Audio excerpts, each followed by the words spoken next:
네, 아름다운 찬양에 감사드립니다. 가사 중에 하늘의 천사 내려와서라는 가사가 있었는데 11분의 천사가 있으신 걸로 착각할 만큼 하나님께 귀한 찬양이었다고 여겨집니다. 어제와 오늘 이번 한 주 동안 미리 예습도 하셨다고 들었는데요. 재림교회 신앙의 심장에 대해서 저희가 함께 살펴보고 있습니다. 특별히 저자의 이름을 보시면 앙헬 로드리게스라는 목사님이신데, 앙헬이 스페인어로 엔젤, 천사라는 의미를 가지고 있기 때문에 특창 내용과 맞게 천사의 메시지를 우리가 함께 살펴보고 있습니다. 안실학교 시간에도 사경회의 사경에 대해서 잠깐 말씀해 주셨는데 1년 내내 성경 말씀을 샅샅이 살펴서 이것이 그러한가 날마다 살피는 율석 본향교회 모든 성도님들이 되었으면 좋겠습니다. 우리가 하나님의 성전에 모이고 하나님의 성경을 손안에 가지고 있는데 이것을 열지 않으면 우리의 것이 될 수 없을 것입니다. 어제에 이어서 오늘은 대제사장 예수 그리스도라는 제목을 가지고 함께 말씀을 살펴보도록 하겠습니다. 시간 하나님의 은혜가 이곳에 참여하신 모든 주님의 사랑하는 자녀들에게 함께 하시기를 기원합니다.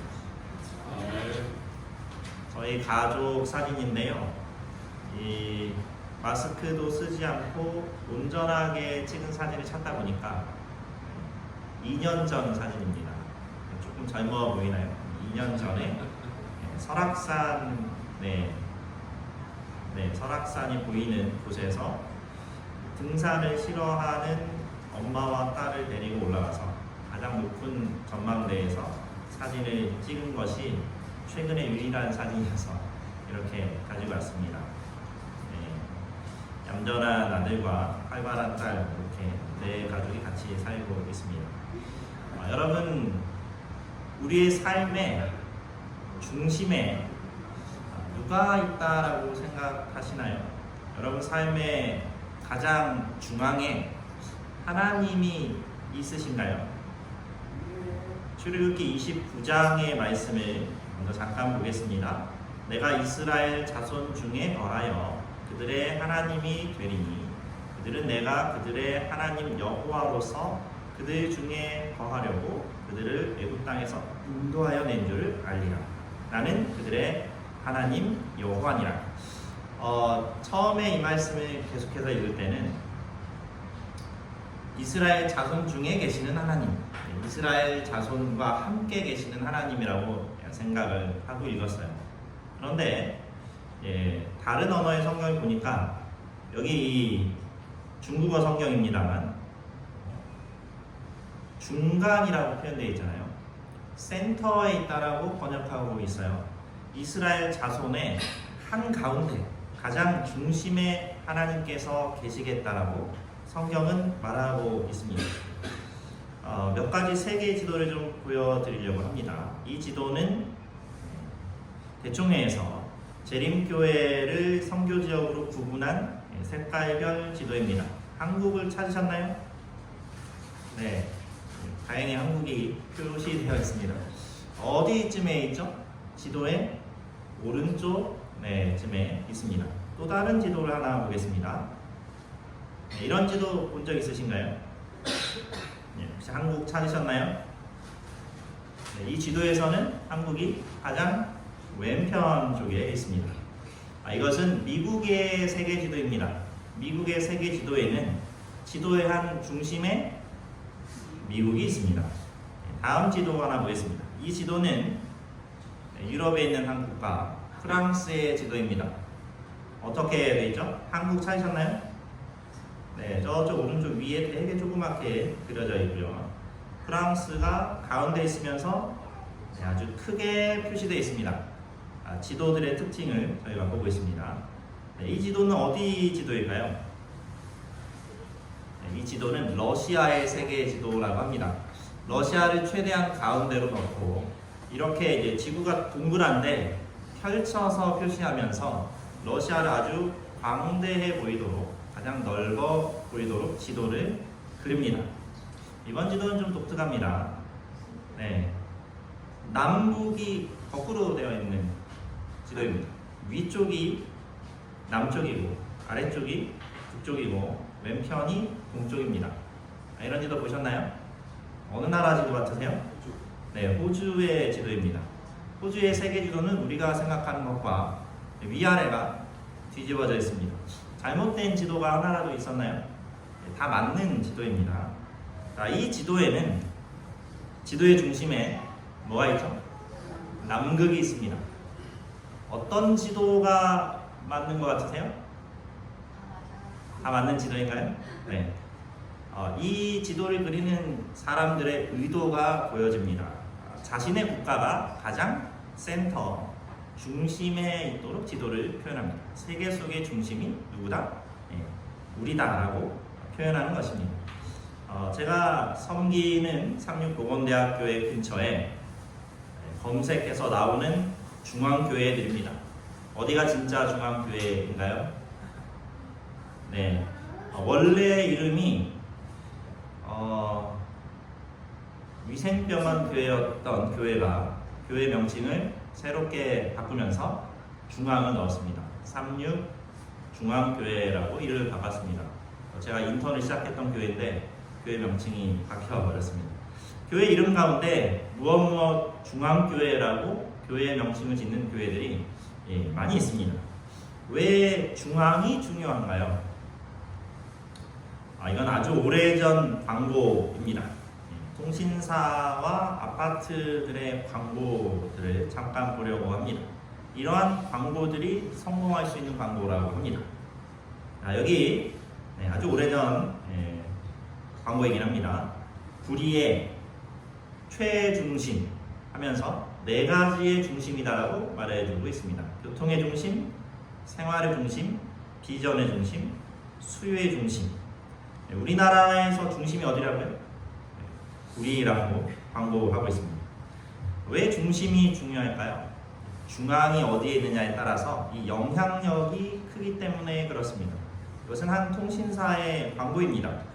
2005년부터 2011년까지 꾸준히 광고했습니다. 여기 계신 분들 다 그때 살아계셨던 분들이신가요? 꼬마 친구가 있네요. 이것이 오늘날 생각해 보세요. 불과 아주 짧은 기간 동안 이것이 생활의 중심이 됐습니다. 예배당의 중심에 무엇이 있죠? 영상 촬영 위에서 통신기기가 자리 잡고 있습니다. 우리가 생각하는 예배에 음향 장비 없이 조명 없이 예배를 드릴 수 없습니다. 여러 통신 기계들이 이제 우리의 삶의 가운데에 자리 잡고 있습니다. 예전에 제가 첫 목회를 시작할 때는 이 노트북이라는 것이 단에 올라와서 이렇게 올려져 있는 것은 상상할 수 없었습니다. 오늘 특창하실 때 두 분이 한 분은 핸드폰, 한 분은 패드를 들고 특창을 하셨습니다. 자연스러우시죠? 제가 전도사 때 첫 경배와 찬양을 PDA라는 전자기계를 들고 올라왔다가 장로님께 2시간 동안 혼났습니다. 지금은 찬양 인도자가 패드나 전자 타블렛을 가지고 올라가도 아무도 신경을 쓰지 않는 시대를 살고 있습니다. 설교단의 노트북, PPT의 스크린, 빔 프로젝터, TV, 상상도 못했던 일들이 이미 이루어졌고요. 중심에 있습니다. 참 편리하게 우리를 생활하도록 도와주는 그러한 역할을 하고 있는 것이 사실입니다. 그런데 우리가 기억해야 할 것은 우리의 생활의 중심이 우리의 모든 것이 주인이 될 수도 있다라는 사실입니다. 성경은 하나님이 중심이시다라고 계속해서 이야기하고 있습니다. 이스라엘 백성들이 이동할 때 성막에 표현된 모습이에요. 성막이 어디에 있죠? 모든 지파의 위치, 천막 가운데 가장 중심에 있습니다. 북쪽에 단, 아셀, 납달리, 서쪽에 에브라임, 므낫세, 베냐민, 동쪽에 유다, 이사갈, 스불론, 남쪽에 루벤, 시므온 갓 지파가 천막을 치고 중심에 하나님께서 위치하시도록 계속해서 하나님이 훈련하신 것입니다. 성소의 설계도에 중심에 있겠다라는 것이죠. 출애굽기 25장 8절에 내가 그들 중에 거하겠다. 그냥 10명 중에 1명으로 거하겠다라는 것이 아니죠. 중심에 있겠다라고 말씀하십니다. 그들과 함께할 성소 중앙에 거할 성소다라고 말씀하셨어요. 그들 한 가운데 미들 센터 오브 댐을 이야기하신 것입니다. 우리가 예배드리는 이 장소에 가장 중심에 하나님께서 계시겠다라고 말씀하셨어요.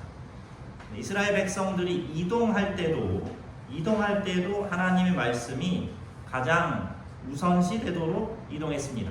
여기 보시면 법궤가 가장 앞에 가고 백성들이 이동하는 중간마다 성물들이 위치하도록 배치한 것입니다.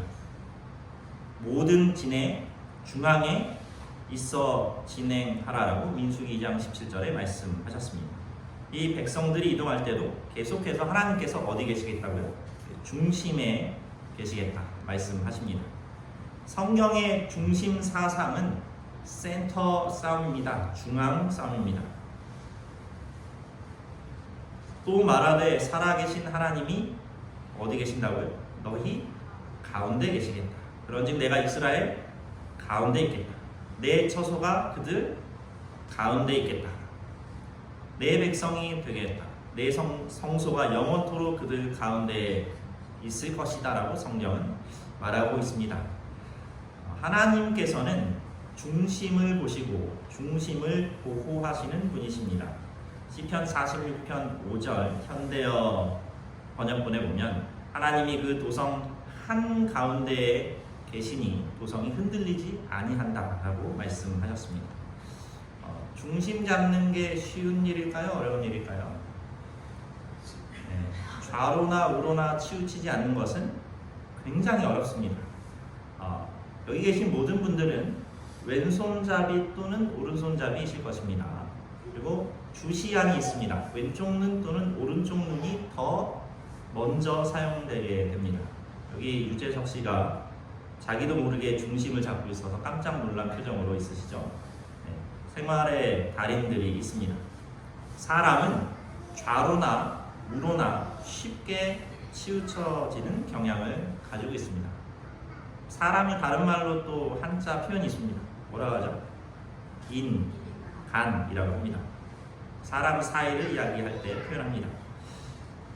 교회 증언 6권에는 이렇게 표현하셨어요. 하나님이 끊임없이 일하고 계신다. 그분께서 풀이 산에서 자라게 하신다.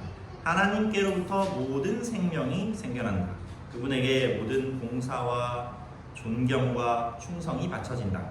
하나님이 어떤 분이요? 위대한 중심이시다라고 권면하고 있습니다. 우리를 한번 생각해 보죠. 아직도 내가 중심에 있는가? 아니면 그 자리에 하나님께서 계시는가 하는 것입니다. 재림교인으로 살아가시면서 가장 많이 들으셨던 용어가 대쟁투일 것입니다. 선악의 대쟁투. 뭐가 떠오르세요? 총 들고 칼 들고 싸우는 게 떠오르시나요? 오늘 아침 저희 딸이 아빠 총을 어떻게 잡아? 라고 물어봐서 이렇게 했더니 이해를 못하더라고요. 익숙하지 않습니다. 이 쟁투는 논쟁입니다. 총 칼 들고 싸우는 싸움일 수도 있지만 이론적인 논쟁이 오늘날에도 계속되고 있습니다. 세상의 중심에 사탄이 있을 것인가? 하나님이 있을 것인가? 인류의 마지막 누가 경배의 대상이 될 것인가 하는 것이 이 대쟁투의 가장 핵심이라고 할 수 있습니다. 성경은 하늘과 땅과 물들의 근원을 만드신 이를 경배하라고 이야기하고 있습니다. 근데 이것을 못마땅히 하고 도전한 존재가 있었습니다. 사탄이라는 존재입니다. 여기 보면 이사야 14장에 계속해서 반복되는 단어가 있습니다. 뭐가 있죠? 내가. 사탄은 하나님이 어떠시다라는 표현이 아닌 내가 그러하다라는 것을 드러낸 존재가 되어버렸습니다. 내가 하늘에 올라 내 자리를 높이겠다. 내가 그 집회에 참여하겠다 라고 욕심을 낸 것이죠. 그래서 사단은 자신을 위하여 살면서 이 세상의 중심에 내가 있겠다라고 한 것입니다. 이것이 하늘에서 반역이 시작된 원인이었습니다. 이것 때문에 죄가 세상에 들어온 것입니다. 성경에는 사람의 방법과 하나님의 방법에 대하여 소개하고 있습니다. 어떡하죠? 제가 380페이지의 PPT를 77페이지로 줄여왔는데 지금 반도 못했습니다. 빠르게 해보겠습니다. 여기 보면 하나님의 방법과 사람의 방법이 부딪히는 장면이 나옵니다. 하나님께서 이 사라와 아브라함에게 내가 너로 온 세상의 조상이 되게 하겠다 하고서 약속하시고 네가 나이가 많은 것 나는 상관없으니 자식을 낳겠다라고 선언하셨는데 사라와 아브라함이 머리를 썼습니다. 꾀를 냈습니다. 어떻게 했죠? 자신의 여종이 아들을 낳도록 해서 후계를 잇겠다라는 계획을 세웠습니다. 이건 누구의 방법이죠? 사람의 방법입니다. 그래서 오늘날까지 계속해서 이 민족들이 서로 부딪히는 시대를 살고 있는 것입니다. 인간의 노력과 하나님의 방법이 공존할 수 없는 것입니다. 누가 중심에 있는가는 아주 매우 중요한 신앙의 원칙입니다. 갈라디아서에는 육체의 일과 성령의 열매를 이렇게 구분했습니다. 여기 보시면 그냥 안 좋은 거는 다 어떤 일이에요? 다 육체의 일입니다. 좋은 것은 다 성령의 열매입니다. 이 두 가지가 같이 있을 수 없습니다. 우리가 예배를 드리기 위해서 이곳에 와서 따뜻하게 하기 위해서 히터를 켰고요. 밝게 하기 위해서 조명을 켰습니다. 밤이 되고 빛이 없고 조명이 사라지면 어둠이 찾아옵니다. 빛과 어두움이 한 장소에 결코 동시에 있을 수 없는 것이 성경의 법칙입니다. 바울은 이제 내가 죽고 예수가 살아 있으시다라는 고백을 합니다. 나는 날마다 죽노라. 예수의 생명이 살기 위해서는 우리의 자아가 죽어야 하는 것입니다. 성경의 역사는 중앙 확보를 위한 쟁투입니다. 창세기 2장에도 동산 한 가운데에서 사건이 일어났습니다. 아담이 죄를 지었을 때 누가 세상의 중심 세력이 되었죠? 사탄이 세상의 중심 세력이 되었어요. 이제 지구의 대표자가 아담에서 사탄으로 바뀐 것입니다. 계속해서 중앙 싸움입니다. 하나님께서 아브라함을 어디로 보내셨어요? 중앙으로 보내셨습니다. 지구 중앙 확보 싸움입니다. 이제 하나님께서 그들 앞에서 내 앞에서 쫓아내심이라고 하십니다. 지구 중앙에 십자가가 세워졌다라고 교회 증언 6권에서는 말씀하고 있습니다. 사탄이 그의 보좌를 놓은 곳에 하나님께서 이제 십자가를 두시겠다. 그래서 이제 세상의 중심이 예수 그리스도가 되는 것을 선언하셨습니다. 이스라엘은 계속해서 그들의 숙소 가운데에 누가 계신가에 매달린 것입니다. 이스라엘이 가장 번영할 때는 하나님께서 그 중심에 있을 때였습니다. 내가 중심이면 무엇이 보일까요? 죄만 보입니다. 하나님이 중심에 있으실 때 우리가 비로소 그리스도를 바라볼 수 있습니다. 우리가 나를 중심에 두고 있으면 가장 기뻐하는 존재가 누굴까요? 사탄이 가장 기뻐하겠죠. 이 자리를 비우고 나면 비로소 예수 그리스도를 바라볼 수 있습니다. 여러분, 우리의 중심에 누가 계신가요? 다윗의 고백이 우리의 고백이 되어야 할 것입니다. 이스라엘 최고의 왕이었던 다윗은 그의 자리를 왕이 아닌 하나님께서 왕이시다라고 선언하셨습니다. 하나님은 예로부터 나의 왕이시다. 이것이 우리의 고백이 되어야 할 것입니다. 하나님께서는 두세 사람이 내 이름으로 모인 그곳에 그들 어디에요? 중심에 있겠다라고 선언하십니다. 그리스도는 위대한 중심, 모든 능력의 근원이 되신다라고 말씀하십니다. 빌립보서 2장 9절에 하나님이 그를 지극히 높여 모든 이름 위에 뛰어난 이름을 주사 하늘에 있는 자들과 땅에 있는 자들과 땅 아래에 있는 자들로 모든 무릎을 우리를 예수의 이름에 꿇게 하시겠다라고 말씀하셨습니다. 기독교의 신앙의 중심에 누가 있어야 하는 거죠? 예수 그리스도가 있어야 합니다. 그렇다면 우리의 삶에서 누가 가장 중요한 분이셔야 할까요? 내가 아니라 예수님이어야겠습니다. 오늘날 안타까운 것은 그리스도인이 모여서 대화를 나눌 때 가장 중요한 핵심 주제가 예수 그리스도가 아니라 아파트라는 안타까운 사실입니다. 소그룹으로 모였는데 소그룹을 마치고 기도하고 나서 식사하면서 계속 주제가 집인 경우가 얼마나 많은지 모르겠습니다. 그분이 우리를 위하여 무엇을 하셨는가? 왜 하셨는가? 누구를 위하여 하셨는가? 어디 계시느냐가 우리 그리스도인의 대화의 핵심 주제가 되었으면 좋겠습니다. 기도할 때 자주 쓰시는 표현이죠. 하나님 어디 계셔요? 하늘에 계신 하나님. 여기는 안 계신가요? 하나님이 높은 곳에 하늘에 계셔야 하죠. 자, 하늘의 범주를 한번 생각해 보시죠. 저희가 발을 딛고 땅에 있습니다. 앉아 계신 분들 중에 혹시 발이 땅에 안 닿으신 분이 있으실 수 있겠습니다. 자, 하늘은 어디부터 어디까지가 하늘인가요? 발 디든 그 위에 공기가 채워져 있는 모든 부분이 다 하늘입니다. 하늘에 계신 하나님은 지금 어디 계시죠? 여기 하늘에 계십니다. 우리의 중심에 계십니다. 너무 멀리 있는 하나님으로 생각하지 않으셨으면 좋겠어요. 사도행전에는 여전히 그들의 친구와 구주로서 함께 계시다라고 말씀하십니다. 이런 모습을 생각하셨으면 좋겠습니다. 함께 어깨동무를 할 수 있는 예수님이십니다. 예수님 서 계실까요? 앉아 계실까요? 지금 서 계신가요? 앉아 계신가요? 예수님 앉아 계신가요? 중심에 서서 바닥에 앉으셔야 될까요? 성경에는 둘 다 이야기하고 있습니다. 하늘 높은 보좌에 앉아 계시고 보좌 우편에 앉으셨습니다. 그런데 서 계십니다. 언제 서 계시느냐? 우리를 위하여 중보하실 때는 서서 사역을 하십니다. 왜냐하면 이분이 대제사장 일을 하시기 때문에 그렇습니다. 예수님께서 십자가의 죽음을 언제부터 알고 있으셨을까요? 처음부터 계속 알고 있었습니다. 사람을 창조하실 때 그분은 십자가를 보셨습니다. 그런데 믿음의 주에 온전케 하시는 이 예수를 우리가 바라봐야 되는데 그 뒤에 뭐라고 말씀하셨죠?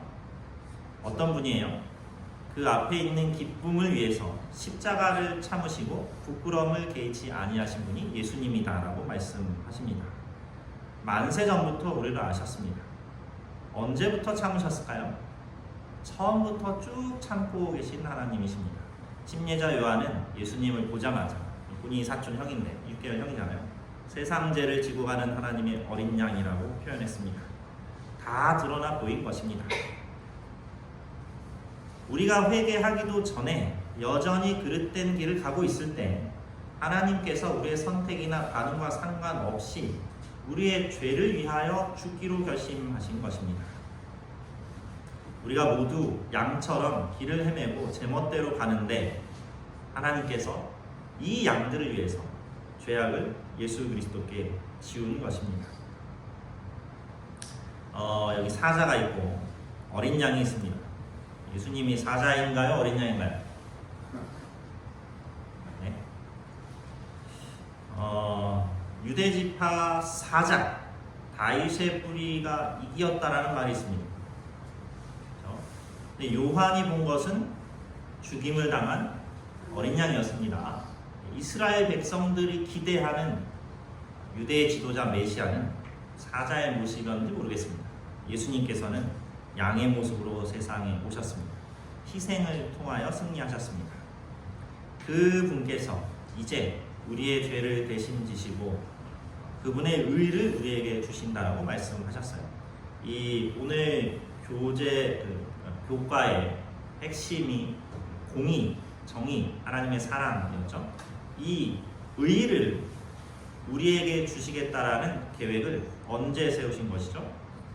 우리가 태어나기도 전에 2000년 전에 십자가에서 완성하신 그 일을 태초부터 제안하신 것입니다. 여기 뭐라고 말하고 있나요? 자기 피로 영원한 속죄를 단번에 이루어 성소에 들어가셨다라고 말씀하십니다. 십자가에서 속죄가 이루어졌습니다. 사탄이 패배했죠. 근데 왜 아직 결말이 오지 않았을까요? 온 세계, 온 우주에 다 드러나야 합니다. 성령의 직무는 세 가지입니다. 죄에 대하여, 의에 대하여, 심판에 대하여 세상을 책망하는 것입니다. 죄를 깨달은 사람이 하나님의 의가 일어나고 마침내 완성될 수 있도록 하는 과정이 필요합니다. 예수 그리스도의 피로 속죄를 이루고 성소에 들어가셨습니다. 속죄는 건져내는 것을 이야기합니다. 예수님께서는 십자가에서 영원한 속죄를 이루셨습니다.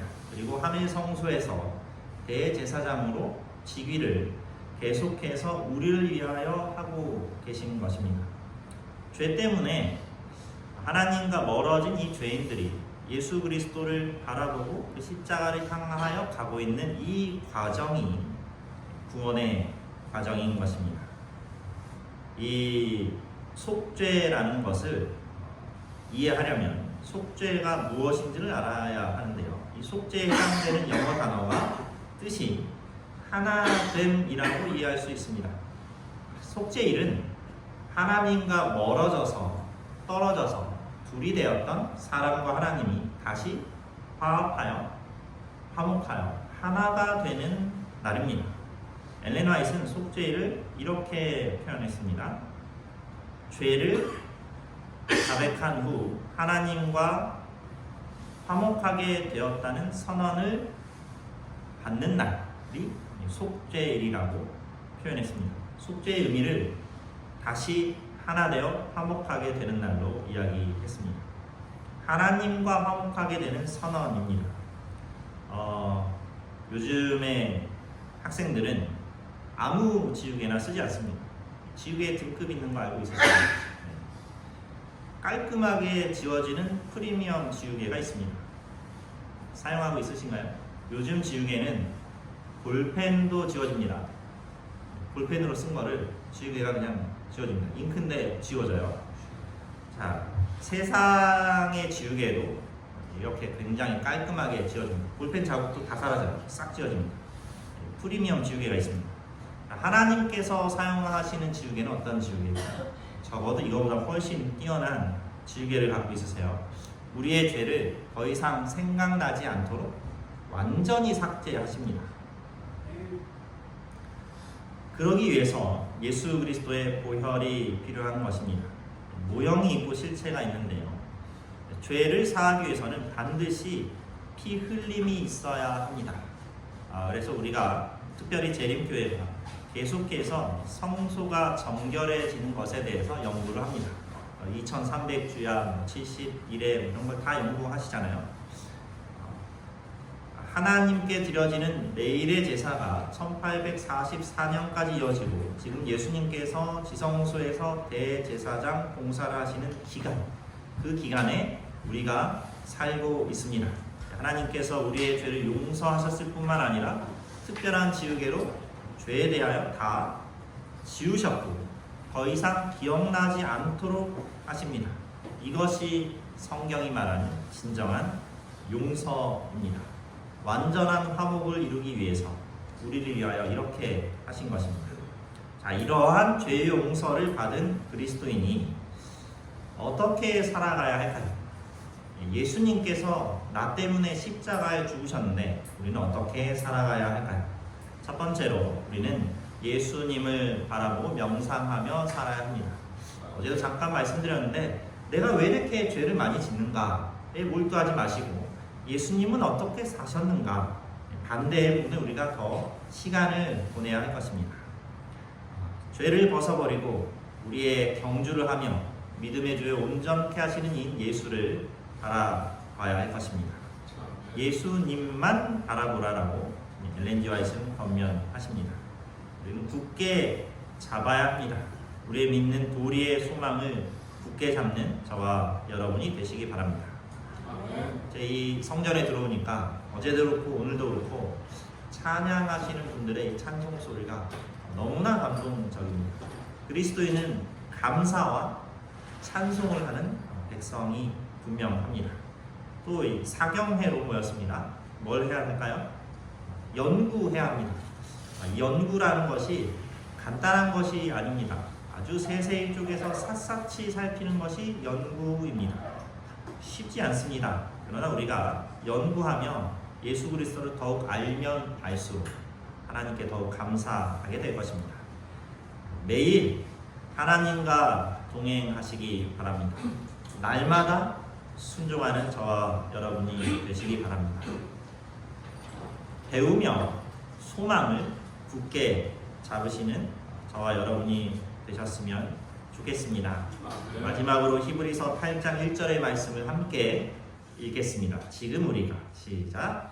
지금 우리가 하는 말의 요점은 이러한 대제사장이 우리에게 있다는 것이고 그는 하늘에서 지극히 크신 이의 보좌 우편에 앉으셨으니 우리의 대제사장 되시는 예수님께서 우리 편에 있다는 사실을 기억하시고 하늘을 바라보며 살아가시는 저와 여러분이 되시기 바랍니다.